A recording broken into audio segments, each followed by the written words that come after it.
Welcome to Ridgecrest Talk. I'm your host, Tonia Pyle, and I'm delighted to introduce our guest from Cerro Community College, Natalie Dorrell.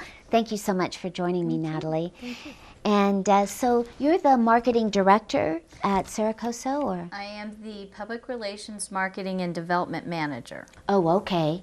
All right. And how long have you been there? I've been working at Cerro come March 1st, 34 years. Oh my! Wow! I know. Wow! I was only 19 years old when I started working at Cerro. And where did you begin? Well, I actually started out working for the Ridgecrest Chamber of Commerce while I was in high school through ROP. And then as soon as I graduated from high school, the chamber picked me up full time. And I did a very short stint after that out at, it's Cerro Valley now, at the time it was Kerr-McGee.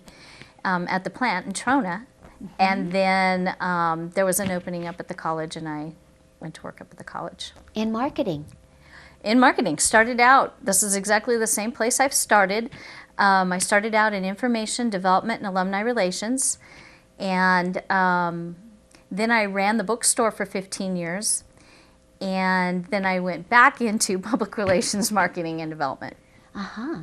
Fun. Yeah. All the way around. Yeah, it was. Yeah. I enjoy my job. I love where I work. I'll bet. Yeah. You had sent something out about a marketing class you had coming up, and I was thinking, I would love to jump in that class.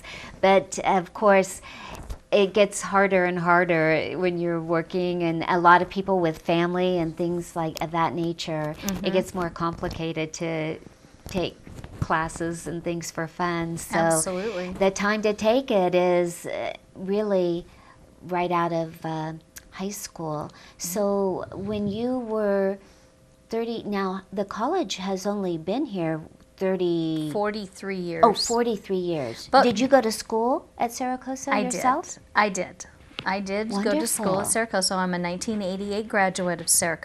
Okay. But Cerro is one of 3 colleges in the Kern Community College District. There's Cerro, Bakersfield College, and Porterville College. And the Kern Community College District actually started offering classes in Ridgecrest, I believe it was like 1946, as the Desert Division of Bakersfield College at Burroughs High School. We had portable units at Burroughs High School, and we offered night classes. Didn't actually for college credit. For college credit, absolutely, through Bakersfield College. And we didn't become an independent college until the Board of Trustees voted it an independent college like 1971, and we didn't open our doors up on the hill until the spring, I believe it was the spring of 1974. I love it when you say up on the hill. Well, because it generated from Burroughs, so it really was up on the hill. It literally is up on the hill, and I understand that. But of course, you always think of the hill as being Washington, you know, where all the powers that be. Yes. And so I find that amusing. But it's powerful, you know. It's up on it's the hill. Absolutely. So there you are, at the hill, on the hill. On the hill. And so now one of the original board members, I think you said, was Ruth Cooper, and well, that was at the foundation. That wasn't the foundation. No, it was the foundation. That was the foundation. The Cerro Community College Foundation was established in 1977, and that is an auxiliary organization that raises funds to help students access and get their degrees through scholarships and programs, and then they support students and faculty in helping the college to meet its mission. Okay, so we were actually I was wanting to get into that a little later. I wanted to talk about why someone would choose Cerro in this area. There's a lot of choices for college, and there is no other choice but college, but nevertheless, there's a lot of choices in that. Why Cerro? Well, Cerro is a California community college, so our fees are considerably lower.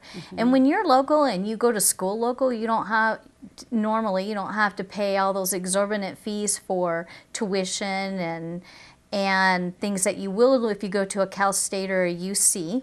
You get all your lower division work taken care of at a much more affordable rate, and you can stay, a lot of young people can stay at home. They don't have to have all of the housing and all of those other expenses that come from going away to school when you can do it right here locally. Is there any housing for Cerro Coso? No, most community colleges do not have dorms. There's only like 3 in the state. However, I will say that Cerro Coso is one, but not our campus here. Our campus in Mammoth, at Mammoth Lakes, actually has dorms that were built by their foundation up there.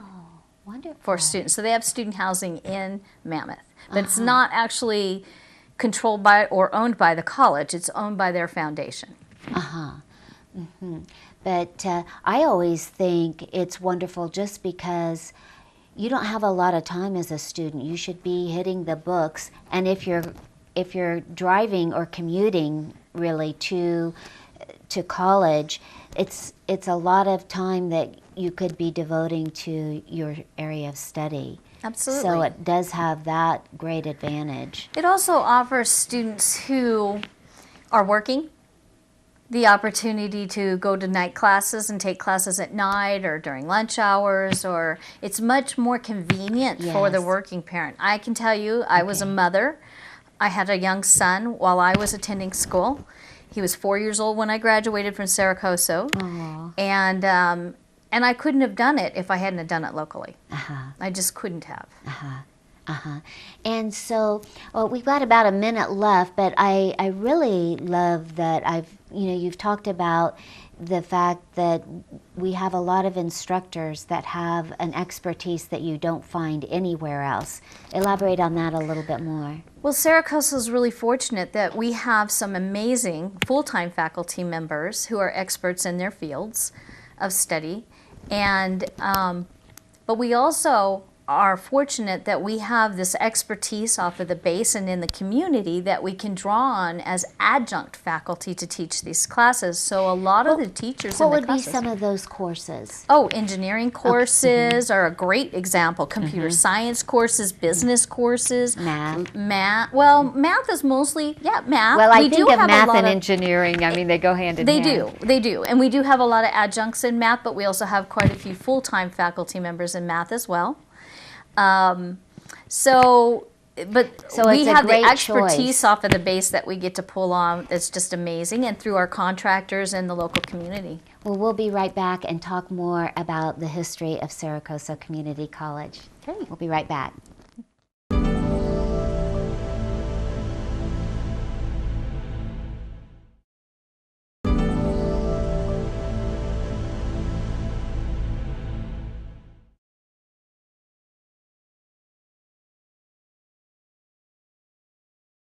Welcome back to Ridgecrest Talk with Natalie Dorrell, marketing and I forget your whole title already, Natalie, but it was marketing management and...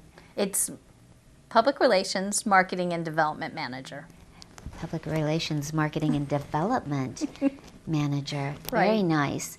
So that title's grown over the 34 years you said you've been there, and that's neat. But now, I don't remember that you mentioned Mammoth before when you were enumerating the different locations, the different sites of Cerro Coso. So let's go over that, because that might have a real appeal to someone who feels like, well, I would love Cerro Coso, but I really wanted to go be a ski instructor up at Mammoth or something. All right. So where are some of the different sites?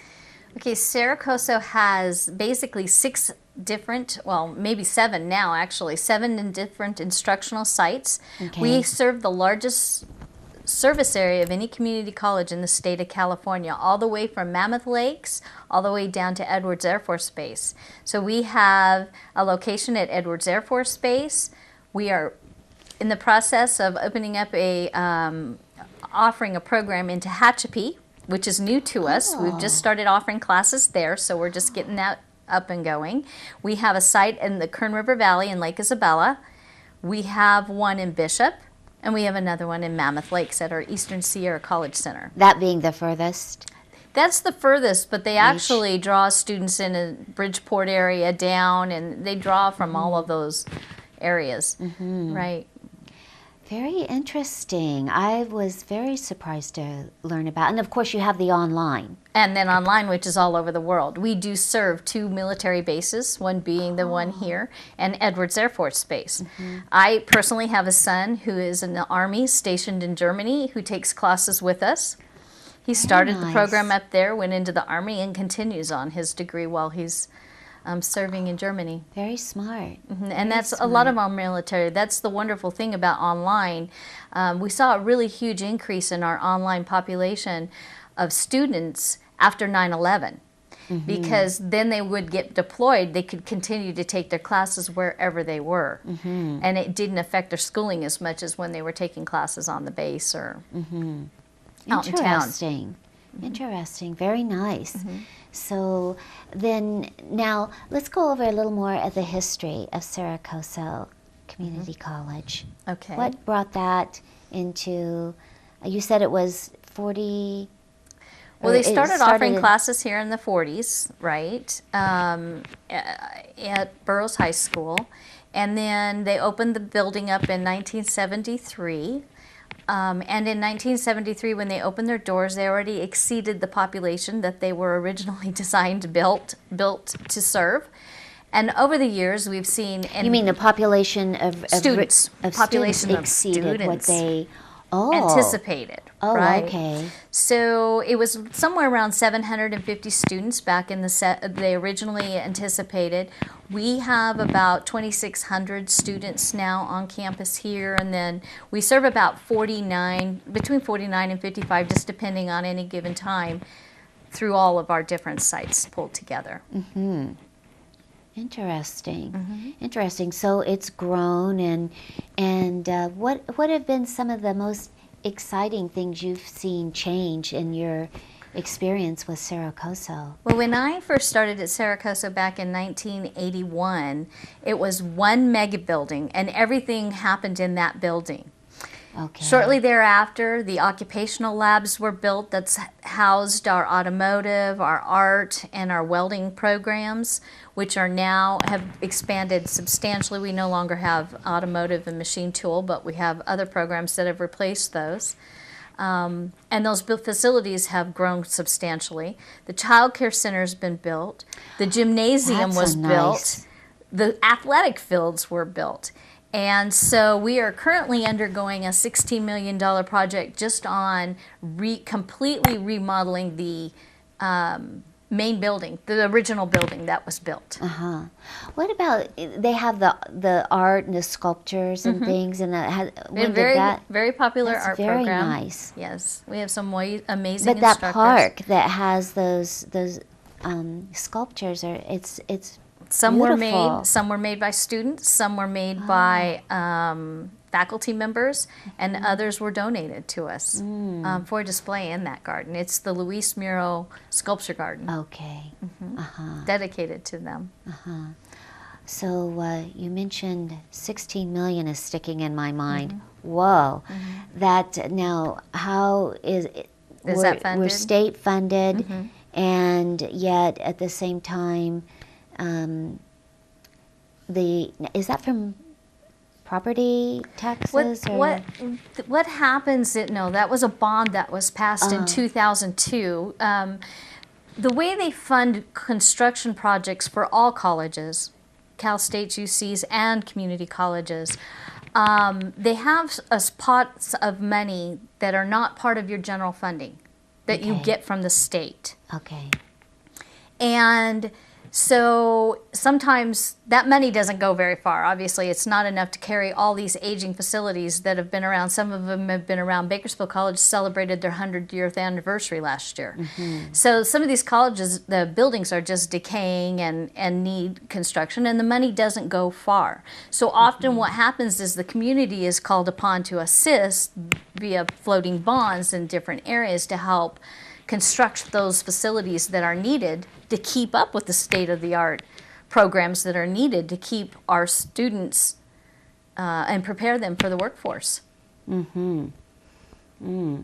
So so aside from the state funding, then there are bonds and things of that nature. And then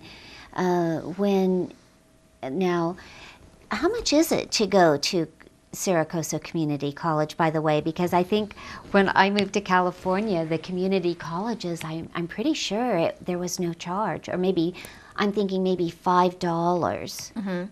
Well, we are state funded, so the state sets our fees. We do not set our fees. All community colleges charge the same tuition. When I first started in 1981 taking classes at Cerro Coso, it was a one-time enrollment fee of $9. Now it's $42 a unit. Okay, but that's aside from the books, correct. And that's where a student can really get into some money. Absolutely. But there's a lot of resources available to students that weren't available back in my day. You know, the internet. You talk about major advances that have come along. I remember being at the college before computers were on our desk. Oh, of course. Right? Yes. And now we can take our phones and scan a barcode and find that book somewhere else for half the price or whatever is necessary. So we're going to come back and talk about some of the economics of going to Cerro Coso. Okay, thank you.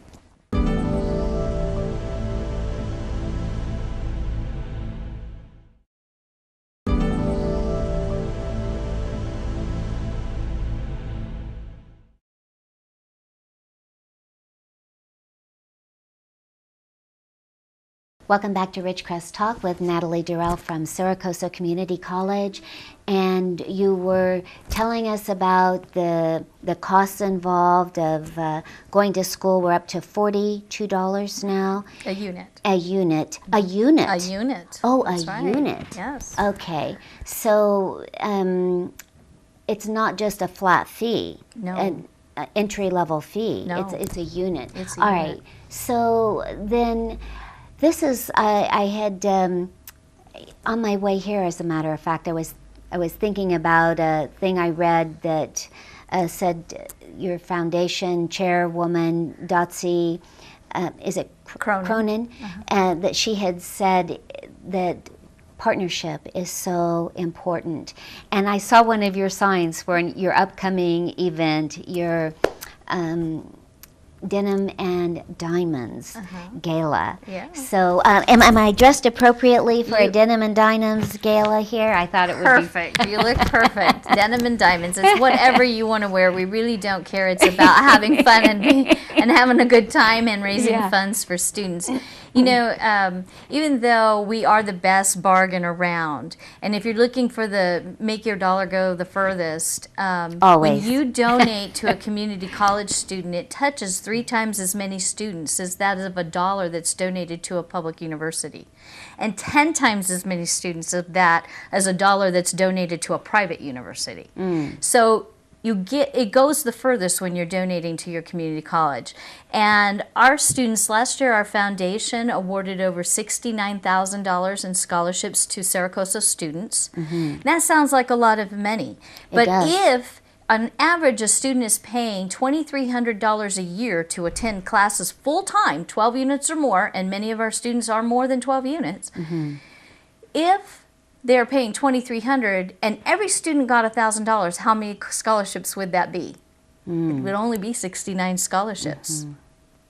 So it doesn't go as far as it sounds. Not every scholarship's $1,000 either, but you know, that's varying amounts as you go along. But our community support, we have a very generous community. We have this big gala coming up on Saturday. It's Denim and Diamonds Gala.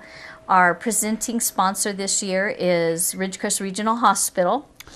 And they're very supportive of our programs up there at the college and very supportive of the college. And those are the kind of partnerships that mean everything to us. And raising funds to help students attend college. The foundation provides leadership opportunities for students. They funded some special grants for teachers in the classrooms last year, and also they funded some special projects for our veteran students. So our foundation plays a very big role in helping the college to meet its mission and serving the needs of the local communities that we serve. And we have a very generous community here. They're very supportive, and we just want everybody to come and enjoy the time with us and have fun. Now, where is it going to be? It's going to be at the Kerr-McGee Center on Friday night, or Saturday night, excuse me, Saturday the 27th. Oh. At the Kerr-McGee Center from 5 to 10. And it is a dinner. That's this Saturday. Yes. Whoa. This Saturday. That's right upon us. It is. It is upon us. We got you in here just in the nick of time, Natalie. You did. And the community is given all kinds of wonderful auction items, and we're going to have students there. We have a student performing during the dinner hour. What type of performance? He's going to be playing and singing for us. Okay. And we're going to have some ball players there. There's some exciting things happening at Cerro Coso. Come catch up, join us, and it's open to everyone. We invite everybody to participate because it's a very important function for our foundation. It's a dinner, or it is a dinner. It is a dinner. It's a dinner, live auction, dancing, entertainment. Okay. And so how much are the tickets? Tickets are $40 a person. They can be bought at the door, or they can be bought in advance. We have a number of outlets, Red Rock Books, the Ridgecrest Chamber. Okay. You can get them at the college, in our business office. You can get them at the Matarango Museum. So we have outlets out in town too that you can get them at, or you can get them out the door. So we invite everybody to come and meet the students that they're helping to support. We love what we do. We think we have the best jobs in the world. Every day we get to see lives changed. And our probably hardest part is conveying that excitement that we have to the community that we serve. Because I'll tell you that the best function we have is graduation. Is it? The energy level is amazing. It is the most exciting time for us as a college. Everybody, I don't care, from the president down to, custodians to groundskeeper. It is exciting for everybody because everybody plays an important role in those students who succeeded and move on. And we all feel that energy. We feel the office staff, they all get together. It is just energizing. It's better than anything on TV on a Friday night. You know what that means for the students who are participating. We do. We've lived it. Going forward. We believe it. And we've served a lot of people in this community over the years, and it's just an exciting place to be. Very exciting. Do you have speakers, I'm sure, for your A graduation? Yes, we have an alumni speaker. We have, most of our speakers are student speakers. Are they? Yes, and so it's really exciting to hear from the students directly. Honestly, we could bring in keynote speakers, and they're great when we can get them, when we find a few that are in the area and stuff. But it's really so rewarding when you have a student come back and get to tell their story from right there. That's where they started. We have so many successful students. That's honestly, so our exciting. police chief is a graduate of Cerro Coso. A CEO of a bank here locally is a graduate of Cerro Coso. We have, this year, our alumni speaker is a graduate of Cerro Coso from the Kern River Valley area. She actually drove over here every day to take classes because she couldn't get all the classes she wanted. She was so excited to get through. She came here, and she's now the assistant superintendent of schools for Kern County. Wow. Very cool. Yeah, so we have we have lawyers, we have doctors, medical doctors who are graduates. I mean, Cerro Coso has some amazing alumni. Well, I think one of the neatest ones is the one we've had here today, is Natalie Dorrell telling your story. It's impressive. My story is really to tell their story because I see it every day. We live it every day, but we want everybody else to know what an incredible opportunity it is up there. Well, that's a great closing thought. And I thank you so much for joining me today, Natalie. Thank you. Thank you.